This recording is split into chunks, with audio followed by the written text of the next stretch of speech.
Hello, this is an experiment. I am trying to, my name is Sky Paine. I teach under the name of Monsieur Paine, and I teach at SUNY the College of Brockport.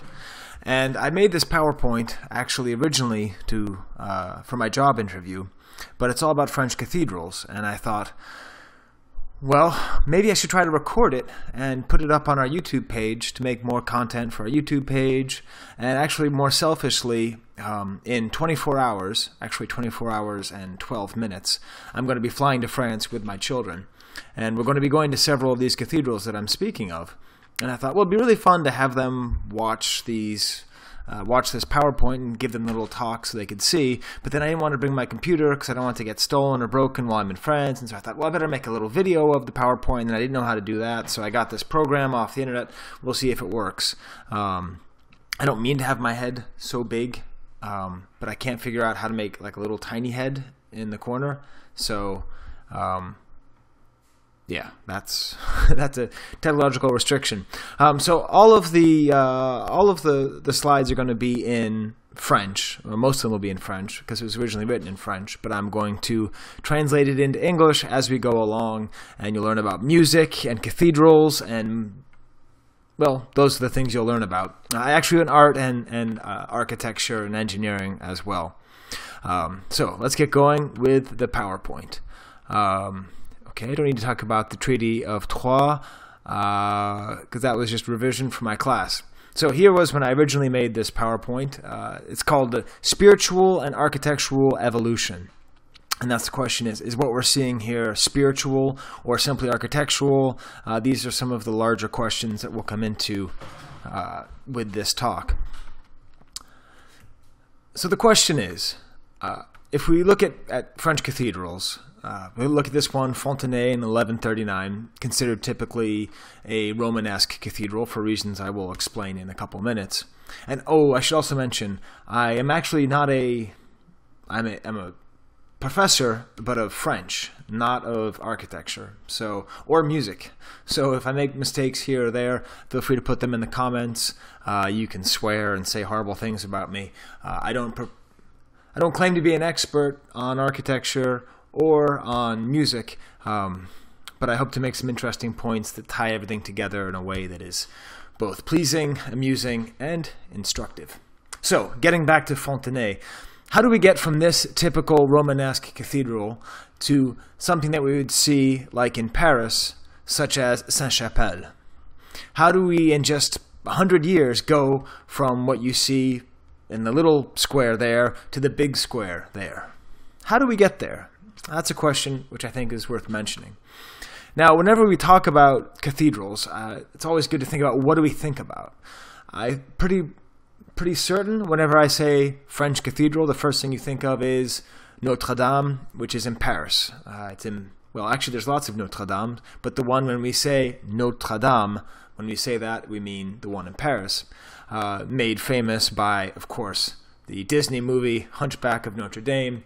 I'm speaking facetiously. That's based on a book by Victor Hugo, which I will discuss presently. So, the Hunchback of Notre Dame brought a lot of fame to Notre Dame de Paris, which is really just famous because it's in Paris. And, I mean, it's a great cathedral, but anything that's in Paris has more tourists, more people visiting, so it gets a higher representation. But it's probably not the nicest French cathedral, and we will be discussing those soon.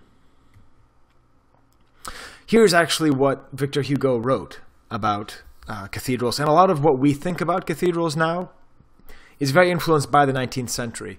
There was this whole belief in the romantic vision of these cathedrals as being indications of a previous time, a time that's long gone, particularly a connection to a time when God was still alive in everybody's mind, meaning doubts about religion and faith were a lot less vocalized, and it was perhaps seen as a simpler time, although of course there's no such thing as a simple time.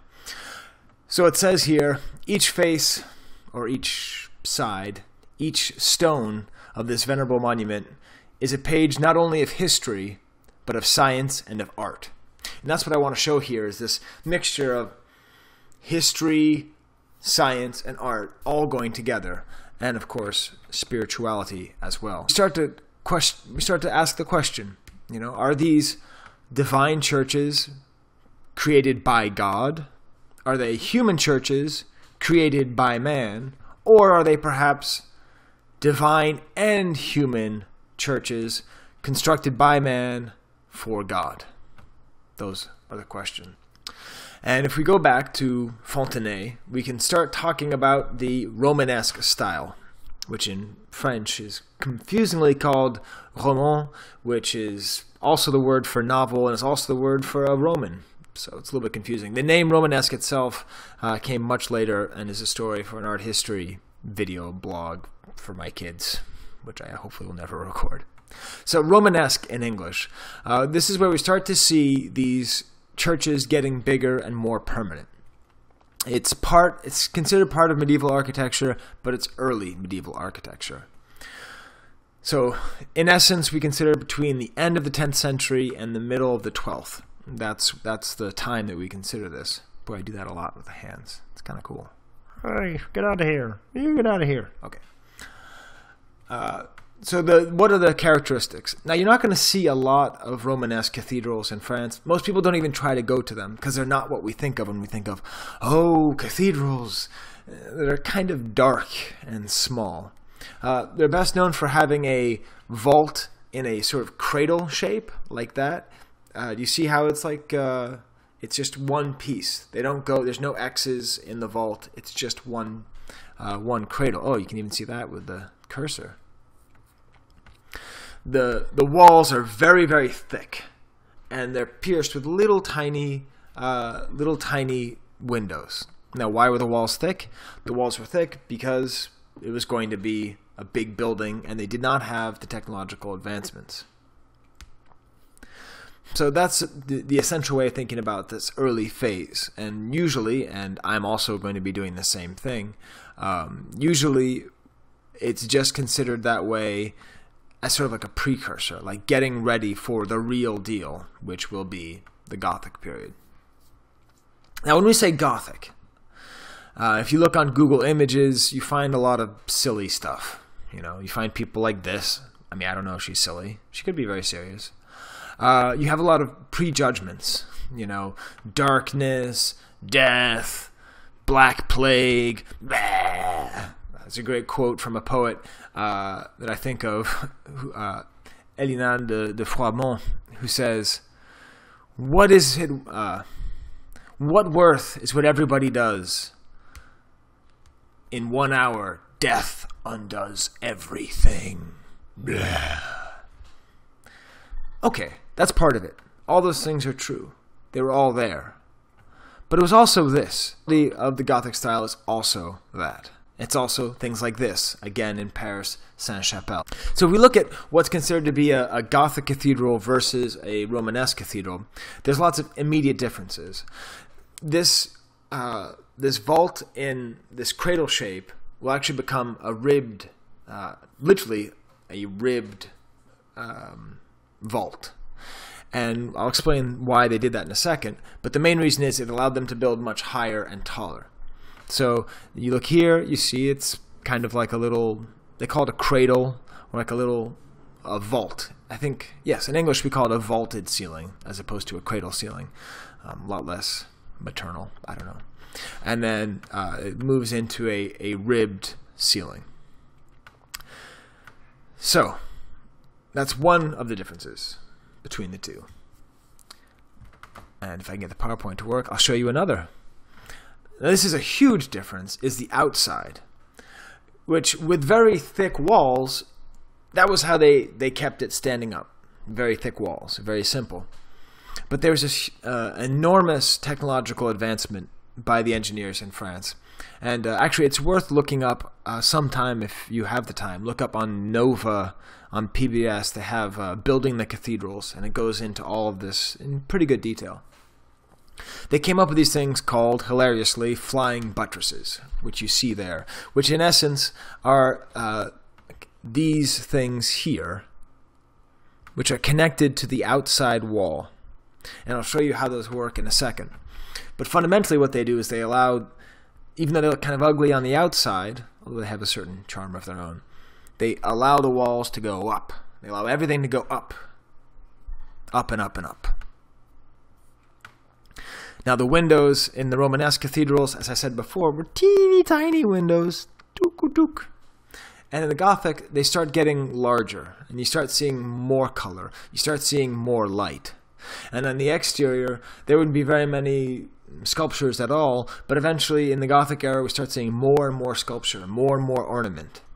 Because essentially what they were trying to create was a Bible of stone. Now at this point, most people were illiterate, and the Mass, the church service, was always in Latin. So, good luck understanding anything. You can't read. You can't understand what they're saying.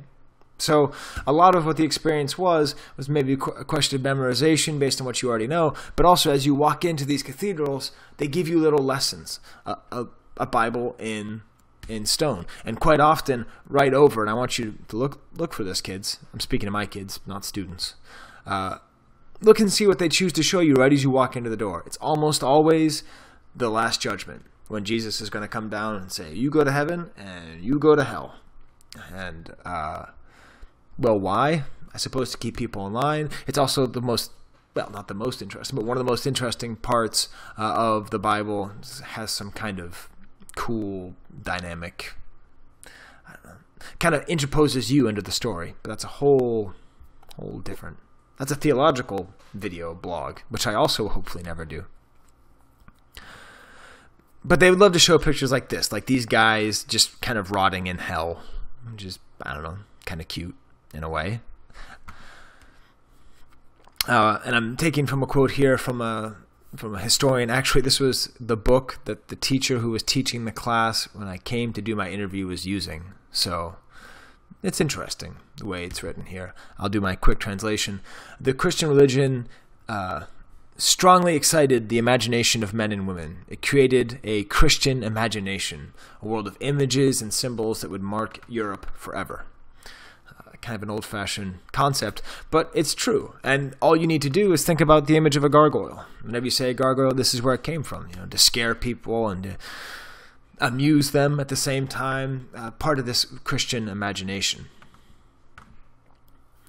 Now, an interesting side note is that the 19th century, with its images and its glorification of all this gray and this dark previous time where the Christian imagination was taking root, all that. It was actually it wasn't precisely what we imagine, because the gray that we see now is not the gray that they saw at the time. The gray that they saw at the time, everything here was actually painted. And over time, the paint chipped away or got just rained out or whatever it is. And so at Amiens, which is considered perhaps the most beautiful of all the medieval cathedrals, my children and I will hopefully be there the day after tomorrow. Yes. You can actually see the colors. They project light so you can see how it would look. So at night, they project lights so you can see what it would look like in its original color, which I will show you right now. Right? It's kind of pretty, isn't it? Here, I'll take it out that way. And very far away from our sort of romantic imaginings of what a cathedral is supposed to be, right? Dark and gray. Perhaps it was all colorful. And so it's really essential to understand how all of these advancements, these technological advancements, worked. Creating these ribbed arches and these flying buttresses allowed displacement of weight to the outside. It allowed for, again, I'm not an engineer, but all of these arches, these painfully constructed arches, and this new technique of creating a ceiling which would have more points. If you see in here, it shows the stress points. It would allow the stress to be taken from just the top of the ceiling and move it outwards onto these ribs, onto these columns, and ultimately on the walls, all the way through into the flying buttresses. So it's this amazing system of distributing weight much more effectively, which is what allows us to have what I consider to be the space race of French cathedrals. So you can go from Reims, which I don't know how you pronounce that in English. Reims, I guess they would say. But Reims is also very hard to pronounce in French, so who knows. So the idea is that these towers on the outside, they go higher and higher and higher. And in theory, as they go higher, they go towards God. Okay, that's a possibility. But Le Goff proposes another element, which is that they actually become representations of the city. So meaning that as these towers get higher and higher, there's also a situation where you're sort of representing your city. Kind of like, think like Chicago in the 20th century trying to have the biggest skyscrapers, and then New York trying to have bigger skyscrapers, and then Los Angeles having the beach. But you know, this sense of competition is what you would see with these cathedrals. And so that's always the question: who has the highest nave? And that's the term, nave. It actually means boat in French. A lot of cathedral imagery is related to boats. I'll get into that at some nautical video blog. So as I call it, even in English, because I think it's funny, un space race gothique. So the question is, who has the highest nave? Shown Chartres, which is just outside of Paris, very well known for its rose window, often considered to be the best, purest example of a French Gothic cathedral. It goes up 121 feet, or 37 meters if you are metrically inclined. Amiens, which, whew, that's awesome. Let's just look at that for a second. Isn't that beautiful? Okay, the would be, sorry, I'm just getting excited, 138 feet. So we went from 121 in 1194, 30 years later, we're going 40 feet higher. And then Beauvais, here we go, 157 feet. All right, so it's going to beat, look at that. I mean, Amiens had the record 138 feet, and Beauvais is going to beat it at 157 feet. Beauvais must certainly be the most important town, filled with the best and most intelligent people. Beauvais was started in 1225, 30 years after Chartres, 5 years after Amiens, and they finished this beautiful vault, this beautiful, beautiful roof. And it was the tallest, and it was the best, and it was the biggest. But on the 28th of November, 1284, catastrophe. The vault crumbles. I'm not sure how many people died. I believe the answer is some, but I don't know if there's a lot of people in there. Post it in the comments if you know the answer. If anyone ever watches this, besides my kids. So, you can actually still go to Beauvais. They reconstructed it. It's actually very close to Amiens, so you can see both. That's one thing. You know, France is the size of Texas, so, but it's got a lot more interesting things in there than Texas does. Although Texas is fine. But you can, in one day, you could very easily go to the Notre Dame de Paris. You could go to Amiens. You could go to Beauvais. You could even go to Chartres. You could do that all in one day if you want to. Although those towns are nice enough, you'd want to spend more time. So, why do we have this competition? And that's the sort of larger philosophical question. Is it the soul going up towards God, or human ambition, or perhaps something more sinister? The sin of pride. I ask my students this. I say, what do you think? Is it a spiritual manifestation of human genius, or pride? And as always, whenever you ask students for which of the three things is it, they say, it's all three, which is good because that is probably the correct answer. Now, this is the part where I find it interesting to say that we're very far from the Middle Ages, right? I mean, that's our thought. You know, these people were Cretans and they had backwards thoughts in the past, all those kinds of things. But imagine we're in 2713. I tried to put the same space between now and the imaginary time I'm placing, and now and when Chartres was completed. What would we think about a place like the Crystal Cathedral in Anaheim, California in 1980? Now, the space race isn't about how big you can make a building, because you can make the Empire State Building. You can make the Sears Tower, the CN Tower, that thing in Dubai. So it's not really a question of how big can you make it, but how many people can you get in there. So Crystal Cathedral completed in 1980, you can have 2,900 people at your church. Pretty good. Ooh, but Southeast Christian Church in Kentucky in 1998, you can have 9,000 people at church at one service. And the Pièce de Résistance, Lakewood Church in Houston, Texas, completed in 2005, 17,000 attendees. Astounding. So that's the question. Spiritual evolution? Architectural evolution? Both? Neither? I don't know.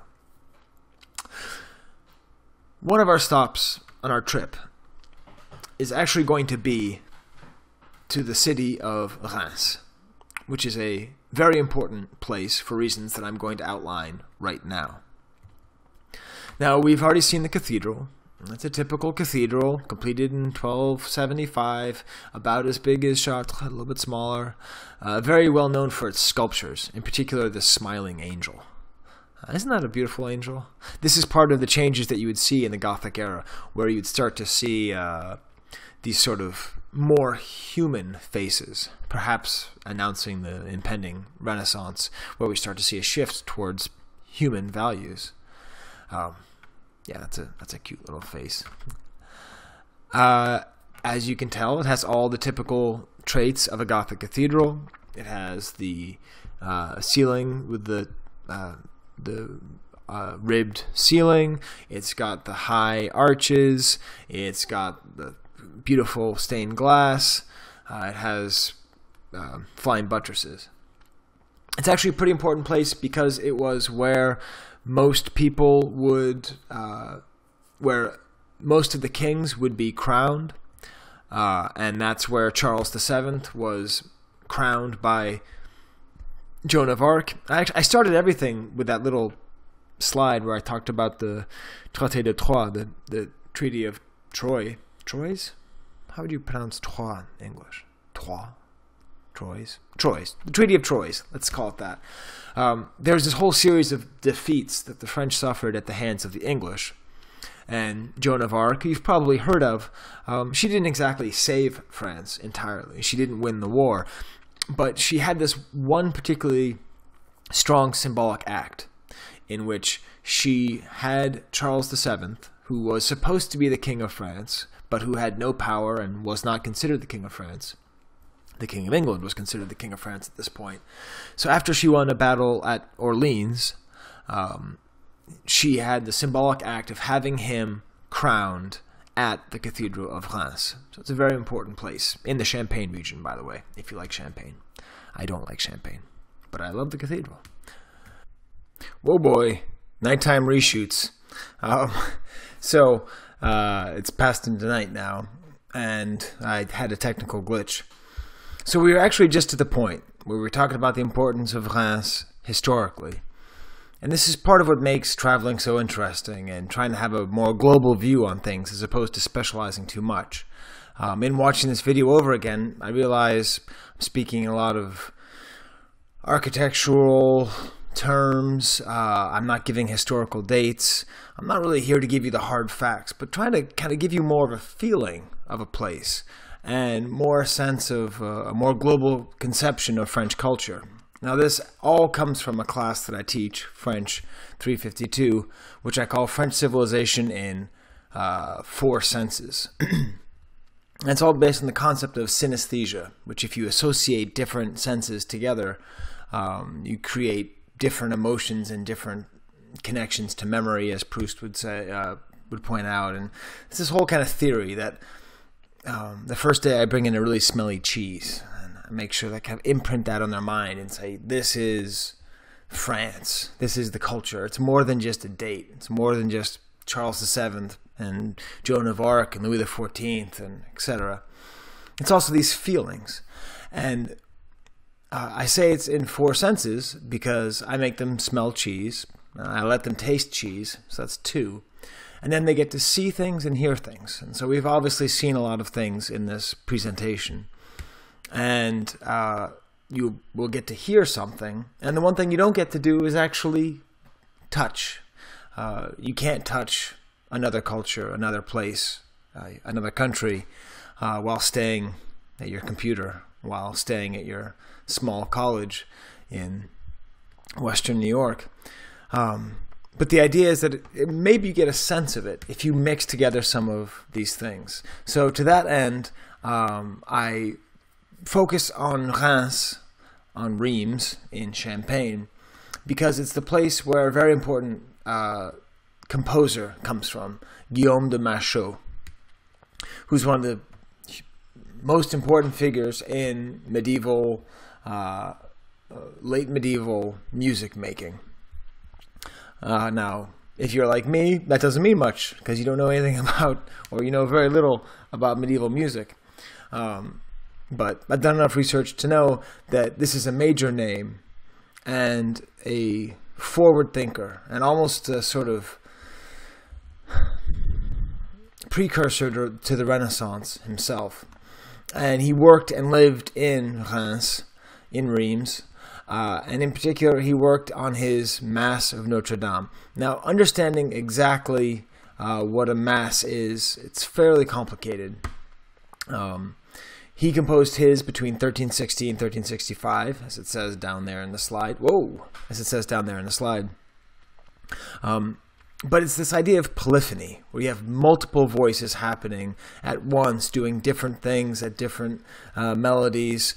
And even though there's something being sung, it's not always about the comprehension of the words. Actually, this is all in Latin. And you'll hear the way it's sung. It's very hard to pick out the words individually. I'll explain to you what the words are. But again, perhaps it's not necessarily about comprehension, but more even a question of feeling, about hearing the sounds. I don't know. I'm not going to make a judgment on that. So the thing about masses is there's a formula. You have to have certain parts to each of this religious musical rite. And what I want to focus on now is actually this last one, Agnus Dei, or Agneau de Dieu, or Lamb of God. And that's what this whole part of the Mass is about as well. So, in here it says it designates his role as a sacrificial victim. I'm not going to go into a whole theology thing. Just his sacrificial role, I would say. And the text in French, I'll translate it in English, goes over and over again. Lamb of God that lifts all the sins of the world, take pity on us. Lamb of God, take pity of us. Lamb of God who lifted up all the sins, give us peace. But listen to the complexity with which Machaut gives to this. It's amazing because it's the first time that a Mass has ever actually had an author. He matters. It's not just some random, like most of the architecture that we've looked at doesn't have anyone sign the name, because their name is unimportant. Because what they did was simply transmit the will of God through stone or through music. But part of what this whole talk has been about is trying to get to this point where we're talking about the glory of humanity as shown through art, which is also reflecting the glory of God, which can also be seen through the power of art. All these things kind of get mixed together. And as you watch this is kind of maybe the most preachy part, but regardless of your feelings on faith or your feelings on Jesus or Christianity or any of that, I don't think it really matters. I mean, obviously it matters, but it's not my point. But just try to imagine yourself in, let's say, 1368. Let's say this Mass is fairly new. The church is 100 years old. And you're there, and you are in the Cathedral de Reims. So what I've done is I made a video where you can hear this Agnus Dei. And along with it, there's little clips from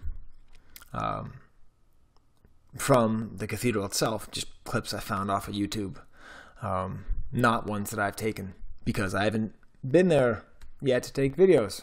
I'll be there in a week. So while you're watching this, just sort of contemplate.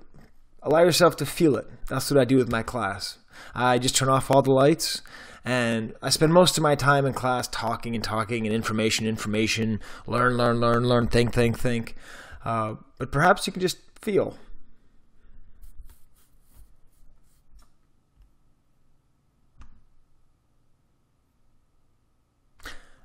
And by feel, I mean feel something transcendent.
So there you have it.